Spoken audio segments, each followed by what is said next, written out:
Hello दोस्तों, आप सभी एग्जाम बुक एकेडमी में स्वागत है। आज हम एनसीएल जीके का पार्ट 19 पढ़ने वाले हैं। इसमें जो भी प्रश्न है एनसीएल एग्जाम के लिए बहुत ही इंपॉर्टेंट है। तो हम देखते हैं पहला प्रश्न। शुष्क बर्फ किसका ठोस रूप है? हमें बताना है शुष्क बर्फ किसका ठोस रूप है। तो शुष्क बर्फ कार्बन डाइऑक्साइड का ठोस रूप है। तो ऑप्शन नंबर जो 2 है इस प्रश्न का सही उत्तर है। अब देखते हैं अगला प्रश्न, प्रश्न 2। प्रश्न 2 क्या करेगी? भारतीय संविधान ने अवशिष्ट अधिकारों को किसे दिया है? तो इस प्रश्न का राइट आंसर होगा ऑप्शन नंबर 1, संघीय सरकार को दिया है।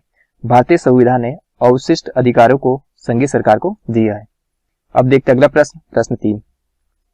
प्रश्न 3 क्या कह रहा है कि 1565 में कौन सा प्रसिद्ध युद्ध हुआ था? हमें बताना कि 1565 में कौन सा प्रसिद्ध युद्ध हुआ था। 1565 में तालीकोटा का युद्ध हुआ था। तो ऑप्शन नंबर 4 इस प्रश्न का सही आंसर है।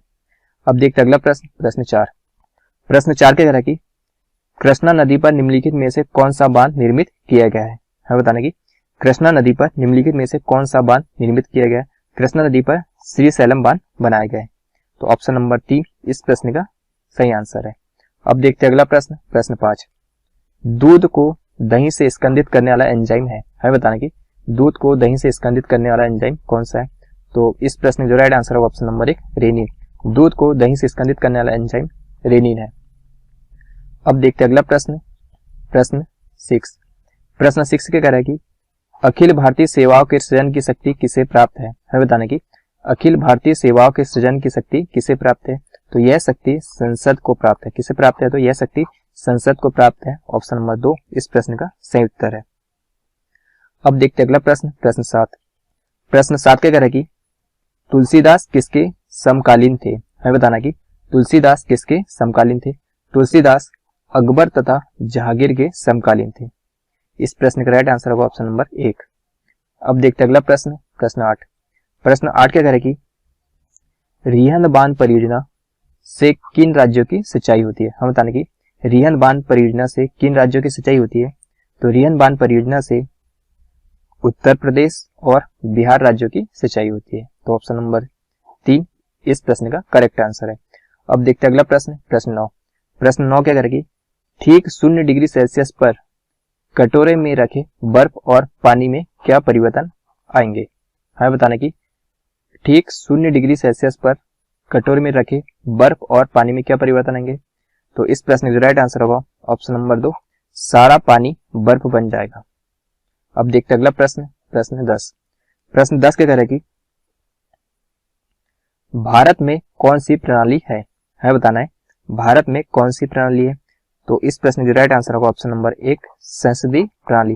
भारत में संसदीय प्रणाली को अपनाया गया है। अब देखते हैं अगला प्रश्न, प्रश्न 11। प्रश्न 11 क्या कह रहा है कि किस मुगल सम्राट के काल में इंग्लिश ईस्ट इंडिया कंपनी ने भारत में अपना सर्वप्रथम कारखाना स्थापित किया? तो इस प्रश्न का राइट आंसर होगा ऑप्शन नंबर 2, जहांगीर ने। अब देखते हैं अगला प्रश्न, प्रश्न 12। प्रश्न 12 क्या कह रहा है कि इंदिरा गांधी नहर का उद्गम स्थल है। हमें बताना कि इंदिरा गांधी नहर का उद्गम स्थल कौन सा है। तो इस प्रश्न जो राइट आंसर होगा option number 3, Harike barrage. Indira Gandhi नहर का उद्गम स्थल हरिके बैराज है। अब देखते हैं अगला प्रश्न, प्रश्न 13। प्रश्न 13 क्या कह रहा है कि जल का वाष्प में परिवर्तन कहलाता है। हमें बताना कि जल का वाष्प में परिवर्तन कहलाता है। तो इस प्रश्न का जो राइट आंसर होगा ऑप्शन नंबर 2, भौतिक। जल का वाष्प में परिवर्तन एक भौतिक परिवर्तन है। अब देखते हैं अगला प्रश्न, प्रश्न 14। प्रश्न 14 क्या कह रहा है कि सरकार की निम्न प्रणालियों में से किसमें द्विसदन पद्धति एक अनिवार्य लक्षण है? हमें बताना कि सरकार की निम्न प्रणालियों में से किसमें द्विसदन पद्धति एक अनिवार्य लक्षण है। तो इस प्रश्न का राइट आंसर होगा ऑप्शन नंबर 1, संसदीय प्रणाली। अब देखते हैं अगला प्रश्न, प्रश्न 15। प्रश्न 15 क्या कह रहा है कि दीन ए इलाही किसके द्वारा स्थापित किया गया था? हमें बताना कि दीन ए इलाही किसके द्वारा स्थापित किया गया था। तो दीन ए इलाही अकबर के द्वारा स्थापित किया गया था। तो ऑप्शन नंबर 2 इस प्रश्न का करेक्ट आंसर है। अब देखते हैं अगला प्रश्न, प्रश्न 16। प्रश्न 16 क्या कह रहा है कि हीराकुंड बांध कौन सी नदी पर बनाया गया है? हमें बताना कि हीराकुंड बांध कौन सी नदी पर बनाया गया है। तो हीराकुंड बांध महानदी पर बनाया गया है। कौन सी नदी पर? तो हीराकुंड बांध महानदी पर बनाया गया है। तो ऑप्शन नंबर 3 इस प्रश्न का सही आंसर है। अब देखते हैं अगला प्रश्न, प्रश्न 17। प्रश्न 17 क्या कह रहा है कि ठोस कपूर से कपूर वाष्प बनाने की प्रक्रिया को क्या कहते हैं? तो इस प्रक्रिया को ऊर्ध्वपातन कहते हैं। क्या कहते हैं? तो ऊर्ध्वपातन कहते हैं। ऑप्शन नंबर 4 इस प्रश्न का करेक्ट आंसर है। अब देखते हैं अगला प्रश्न, प्रश्न 18। प्रश्न 18 क्या कह रहा है कि लोकसभा के सदस्यों के चुनाव में निम्नलिखित में से किस विधि को प्रयुक्त किया जाता है बताना कि लोकसभा के सदस्यों के चुनाव में किस विधि को उपयोग में लाया जाता है? तो इस प्रश्न जो राइट आंसर है ऑप्शन नंबर 4 भूभागी प्रतिनिधि विधि को प्रयोग में लाया जाता है। कौन सी विधि को? तो भूभागी प्रतिनिधित्व विधि को प्रयोग में लाया जाता है। अब देखते हैं अगला प्रश्न, प्रश्न 19।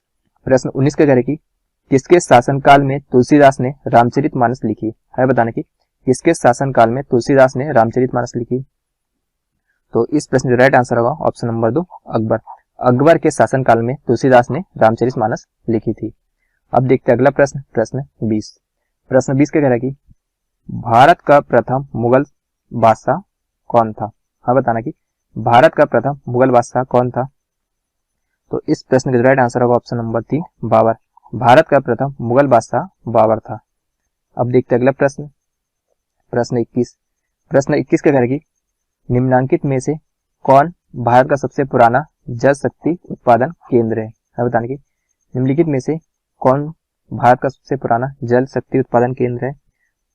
तो इस प्रश्न राइट आंसर होगा ऑप्शन नंबर 4 शिव समुद्रम। अब देखते हैं अगला प्रश्न, प्रश्न 22। प्रश्न 22 क्या करेगी?